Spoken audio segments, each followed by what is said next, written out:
A história do povo chinês é uma das mais antigas e fascinantes do mundo, com raízes que remontam a quase 5 milênios. Para se ter uma ideia, a civilização sumeria possui cerca de 5.300 anos, enquanto a egípcia se aproxima dos 5.000. Quando surgiu a escrita chinesa, já existiam teorias que apontavam a Ásia como berço da humanidade em vez da África. Mas afinal, o que dizem as evidências sobre a origem dos chineses? Como surgiu seu idioma? E qual a relação desse povo com os relatos bíblicos? Vamos explorar essas questões passo a passo.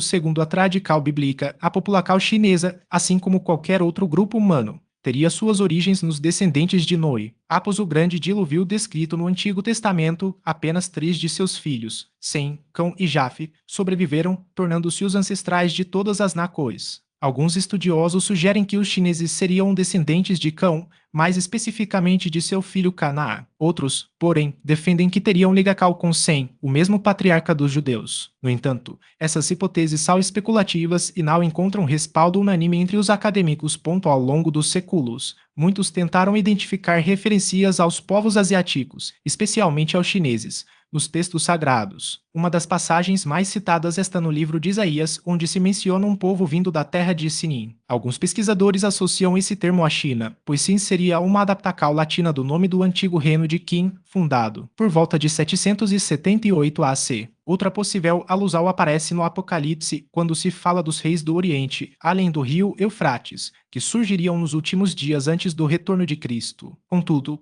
essas interpretações não são consenso entre os especialistas. Na cultura chinesa, uma figura central para entender suas origens e o Imperador Amarelo, também chamado de Wang Di. Trata-se de um personagem lendário, considerado um dos fundadores da civilização chinesa. De acordo com registros históricos e tradições orais, seu reinado teria ocorrido entre 2697 e 2597 AC, período em que se atribuem a ele avanços como a medicina tradicional, a criação de calendários e até mesmo a invenção da escrita. Embora sua existência seja envolta em mitos, sua importância simbólica é inegável, especialmente após a Revolução Comunista, quando o governo chinês passou a utilizá-lo como símbolo de identidade nacional e progresso científico. A expressar os 5.000 anos de civilização chinesa e amplamente difundida e reforça a ideia de uma história contínua e milenar. Embora tenha sido popularizada por missionários europeus no século XVII, foi no início do século XX que ela ganhou força na própria China, servindo como elemento de orgulho nacional. Governos e veículos de comunicação frequentemente a empregam para destacar a singularidade da cultura chinesa. Apesar de não haver consenso científico absoluto sobre a antiguidade exata dessa civilização, a crença em seus 5 milênios de existência esta, profundamente enraizada no imaginário popular. Junto com o Egito, a Mesopotâmia e a Índia,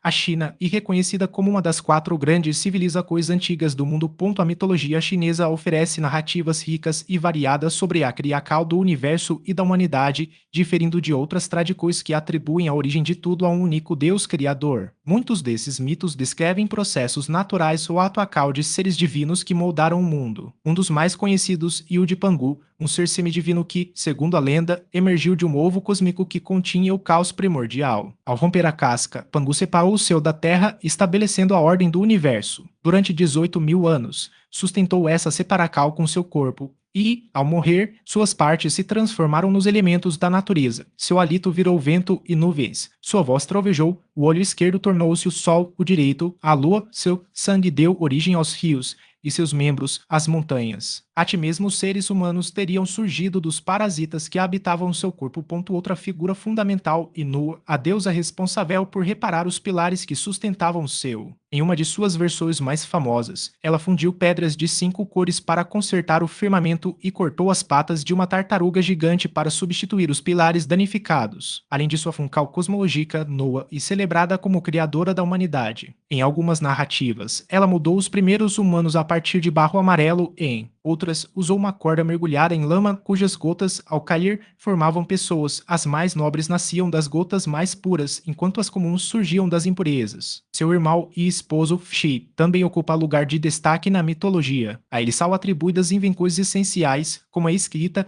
a domesticação de animais e as técnicas de pesca. Uma das descobertas mais importantes para compreender a pré-história chinesa foi o Homo erectus pequinensis, popularmente conhecido como o Homem de Pequim. Essa subespécie do Homo erectus habitou o norte da China durante o período Pleistoceno, entre 800.000 e 230.000 anos atrás. O primeiro fóssil identificado foi um dente encontrado em 1921 em uma caverna próxima a Pequim, antiga denominação ocidental da atual capital chinesa. Esse achado teve grande impacto na antropologia, especialmente após a Revolução Comunista, quando o governo passou a utilizá-lo como ferramenta para disseminar conceitos científicos e marxistas entre a população. O homem de Pequim apresentava características físicas marcantes, um crânio alongado e robusto, mandíbula forte sem queixo prominente e dentes incisivos em formato de pá. Acredita-se que vivia em uma região de estepes frias, com áreas de floresta esparsa, dividindo o território com animais como elefantes, cervos, rinocerontes, hienas,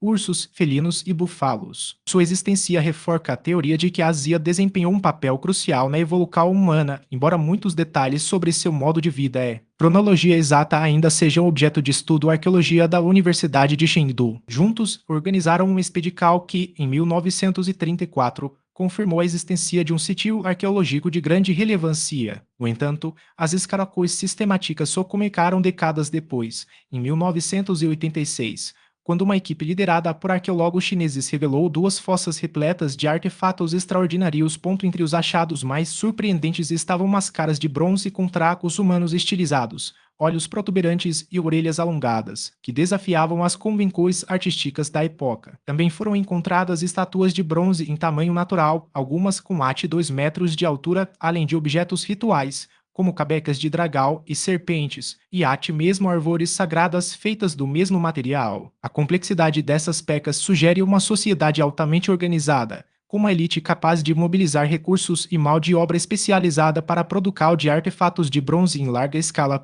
Outro aspecto intrigante é a ausência de registros escritos ou inscritos que pudessem esclarecer a origem e o destino dessa civilização, enquanto outras culturas da Idade do Bronze na China, como a dinastia Shang, deixaram registros em ossos oraculares e bronzes inscritos. Sanxindui parece ter desenvolvido um sistema simbólico próprio, sem conexão aparente com a escrita chinesa tradicional. Isso levanta questões sobre sua relação com outros povos da região. Teria sido uma sociedade isolada, com uma linguagem e crenças distintas, ou parte de uma rede cultural mais ampla, cujos vestígios ainda não foram descobertos. As teorias sobre o desaparecimento abrupto de Sanxindui são igualmente fascinantes. Alguns pesquisadores sugerem que uma catástrofe natural, como um terremoto ou uma inundação, teria destruído seus centros urbanos, forçando a população a migrar. Outros propõem que conflitos internos ou invasões de povos vizinhos, como os da dinastia Zhou, teriam levado ao colapso da cultura. Há ainda quem defenda que a civilização não desapareceu por completo,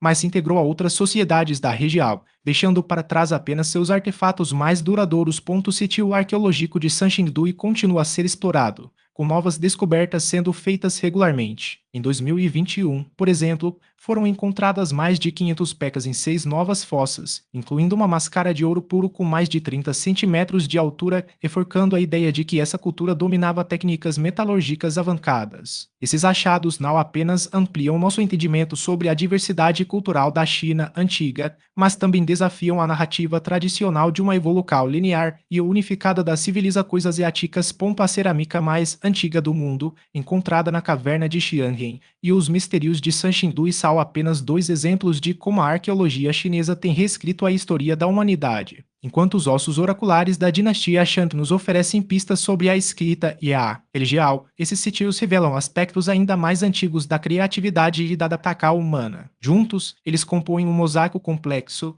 o qual cada peca ajuda a preencher lacunas sobre como nossos ancestrais enfrentaram desafios ambientais, desenvolveram tecnologias e construíram sociedades sofisticadas muito antes do surgimento dos impérios históricos. Os vestígios arqueológicos revelam que os Yanshao dominavam técnicas avançadas de cerâmica, produzindo pecas decoradas com padrões geométricos e figuras humanas estilizadas. Esses artefatos, muitas vezes pintados em vermelho, preto e branco, não apenas serviam a propósitos utilitários como armazenamento e cozimento, mas também refletiam uma incipiente expressão artística. Além disso, a cultura desenvolveu uma organização social mais complexa, com aldeias planejadas e áreas específicas para atividades rituais, sugerindo a existência de líderes ou figuras de autoridade. Entre os achados mais notáveis estão os chamados túmulos de criancas, os quais pequenos corpos eram enterrados em urnas cerâmicas, acompanhados de objetos pessoais. Esse costume indica não apenas práticas funerárias elaboradas, mas também uma possível crenca em uma vida após a morte. A agricultura, embora ainda não tão intensiva quanto em períodos posteriores, já mostrava sinais de especialização com o cultivo de painco e, em algumas regiões, arroz. A domesticação de animais, como porcos e cães, complementava a dieta, enquanto a caça e a pesca continuavam a desempenhar um papel importante. A transição para o período neolítico tardio na China foi marcada por inovações tecnológicas e sociais que prepararam o terreno para o surgimento das primeiras dinastias. Culturas como a Longshan, que floresceu entre 3000 e 2000 AC, representam um salto qualitativo em termos de organização política e desenvolvimento urbano. Diferentemente dos Yanshao, os Longshan construíram muralhas defensivas ao redor de seus assentamentos, um indício claro de conflitos crescentes e da necessidade de proteção. A cerâmica negra polida, característica desse período, demonstra um refinamento técnico sem precedentes, enquanto os primeiros exemplos de escrita simbólica em objetos rituais sugerem os primórdios de um sistema de registro mais estruturado. A metalurgia do bronze, embora ainda incipiente, começou a ser experimentada por algumas culturas do Neolítico tardio, prenunciando a idade do bronze chinesa. Ferramentas e armas de cobre e bronze encontradas em sítios como Taozi indicam que a tecnologia estava se disseminando, ainda que de forma desigual. Paralelamente, a estratificação social tornou-se mais evidente, com a presença de túmulos diferenciados que apontam para uma elite emergente. Essas transformações não ocorreram de maneira uniforme em todo o território chinês, mas sim em focos regionais que, aos poucos, foram se conectando através de redes de troca e influência cultural. O estudo dessas culturas pré-dinásticas é fundamental para compreender como as bases da civilização chinesa foram estabelecidas. Cada descoberta arqueológica adiciona uma nova camada de complexidade à narrativa histórica, revelando sociedades que, embora distintas em suas práticas e crenças, compartilhavam o mesmo impulso de adaptação e inovação. Seja na cerâmica decorada dos Yanshao, nas muralhas dos Longshan ou nos primeiros indícios de escrita, esses vestígios são testemunhos silenciosos de um passado que, aos poucos, deixa de ser obscuro para se tornar parte integrante da história humana. Os animais domesticados desempenhavam um papel central na subsistência dessas sociedades. Ovelhas, cabras e gado não apenas forneciam carne, leite e couro, mas também simbolizavam riqueza e status social. A pesca, por sua vez, era uma atividade igualmente vital, realizada com redes e ferramentas de pedra meticulosamente polidas, adaptadas para capturar peixes nos rios e lagos da região. Essas técnicas revelam um conhecimento profundo dos ecossistemas locais, onde cada instrumento era projetado para maximizar a eficiência. A cerâmica, nesse contexto, transcendeu sua função utilitária para se tornar uma forma de expressão artística. Vasos e recipientes eram decorados com motivos que oscilaram entre o figurativo e o abstrato, rostos humanos estilizados, animais em movimento e padrões geométricos que sugerem uma linguagem visual própria. Esses artefatos não apenas refletiam a habilidade técnica dos artesãos, mas também oferecem pistas sobre as crenças e a organização social dessas comunidades. Entre 3000 e 1900 AC, a cultura Longshan emergiu como um marco do Neolítico tardio no Vale Médio e Inferior do Rio Amarelo. Seu nome deriva do sítio arqueológico onde, em 1928, foram descobertas suas primeiras evidências, caracterizadas pela cerâmica negra de superfície polida, um testemunho da sofisticação alcançada por seus artesãos. Além da cerâmica, os longshanenses dominavam a agricultura, cultivando arroz e trigo, e a pecuária com a criação de porcos, ovelhas e cabras. Outra inovação notável foi a produção de seda, obtida a partir da domesticação do bicho da seda, um processo que exigia conhecimento especializado e paciência. A transição para a Idade do Bronze na China e frequentemente associada à lendária dinastia Xia, tradicionalmente considerada a primeira da história chinesa. Segundo os registros, sua fundação remonta aos esforços de Yu, o Grande, para controlar as devastadoras enchentes do Rio Amarelo. Seu antecessor, Gun, havia tentado conter as águas com diques, mas fracassou após 9 anos de trabalho. Yu, por sua vez, adotou uma abordagem distinta. Em vez de bloquear o fluxo, construiu um sistema de canais para direcionar as águas ao mar, uma tarefa que consumiu 13 anos de sua vida. O sucesso dessa empreitada não apenas garantiu a estabilidade agrícola, mas também consolidou seu prestígio, permitindo-lhe liderar campanhas militares contra tribos rivais, como o Samiao. Ao envelhecer, e o enfrentou o dilema da sucessão. Diferentemente dos líderes anteriores, que escolhiam seus sucessores com base no mérito, ele optou por um modelo hereditário, transmitindo o poder a seu filho, que, Essa decisão estabeleceu um precedente para as dinastias subsequentes, inaugurando um sistema de governo que perduraria por milênios. Embora a existência histórica da dinastia Xia ainda seja debatida, estimativas baseadas em registros posteriores sugerem uma população de cerca de 13 milhões de habitantes, um número que, embora especulativo, reflete a escala de sua influência. No início da Idade do Bronze, a cultura heritou 1900-1500 AC. Destacou-se como um dos primeiros centros urbanos da China, possivelmente vinculado à dinastia Xia. Seu nome deriva do sítio arqueológico descoberto na província de Henan, onde foram encontrados vestígios de uma sociedade altamente organizada. A metalurgia do bronze, praticada em larga escala, permitiu a produção de armas, ferramentas e instrumentos musicais, enquanto o jade era trabalhado com precisão para fins rituais e decorativos. Além disso, símbolos gravados em objetos sugerem os primórdios de um sistema de escrita, precursor dos caracteres chineses. A cultura Erligan de 1600-1400 AC, por sua vez, representou uma evolução das técnicas de Erlitou, com uma produção de bronze mais refinada e padronizada. Localizada na mesma região do Rio Amarelo, essa sociedade estabeleceu as bases para a ascensão da dinastia Shang, que governaria a China por mais de 5 séculos. A transição para o Shang ocorreu após a derrota do tirano Ji, último governante da dinastia Xia, por Tang, um líder visionário que unificou as tribos sob seu comando. A dinastia Shang 1600-1046 AC. E dividida em 4 períodos: o pré-dinástico, o Shang inicial, o medieval e o tardio. O período tardio, também conhecido como Anyang 1250-1046 AC, marcou o auge da civilização Shang, com a consolidação de uma sociedade alfabetizada. Sua capital, localizada no sítio arqueológico de Inshu, revelou milhares de ossos oraculares, omoplatas de animais e cascos de tartaruga, inscritos com os primeiros registros escritos da China, utilizados para adivinha coisa em nome do rei. As técnicas construtivas do Shang incluíam a terra compactada para erguer muralhas e palácios, enquanto a fundical de bronze atingiu novos patamares de complexidade, com vasos cerimoniais ricamente ornamentados. A cerâmica, o jade e os ossos esculpidos também desempenhavam funções rituais, decorativas e utilitarias. Além disso, inovações como carros puxados por cavalos e túmulos monumentais, acompanhados de sacrifícios humanos em escala sem precedentes, refletem a centralização do poder e a sofisticação dos rituais religiosos. O sítio arqueológico de Inshu,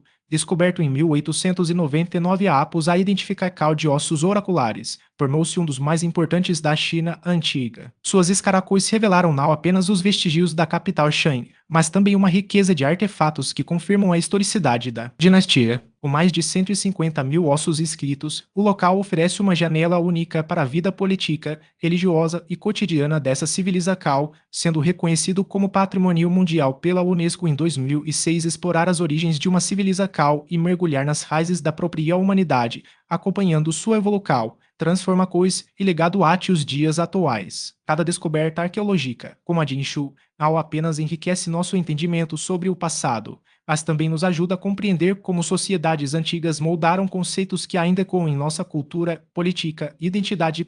Se este conteúdo contribuiu para ampliar sua visão sobre a história chinesa e suas conexões com o desenvolvimento humano, compartilhe suas reflexões ou dúvidas conosco. O diálogo é fundamental para aprofundarmos juntos esses conhecimentos. Gostou do que aprendeu? Então, ajude a disseminar essas informações enviando este material para familiares e amigos. Quanto mais pessoas tiverem acesso a essas narrativas, mais fortalecemos a consciência histórica coletiva. Se você está chegando agora ao nosso canal, não deixe de se inscrever para acompanhar novos conteúdos. Siga-nos também em nossas redes sociais, onde compartilhamos atualizações, curiosidades e debates sobre história, arqueologia e cultura. Todos os links importantes estão disponíveis na descrição abaixo. Lembre-se, um povo que desconhece sua história corre o risco de repetir erros do passado. Valorizar e estudar nossas origens é o primeiro passo para construir um futuro mais consciente e conectado com as riquezas que o tempo nos deixou.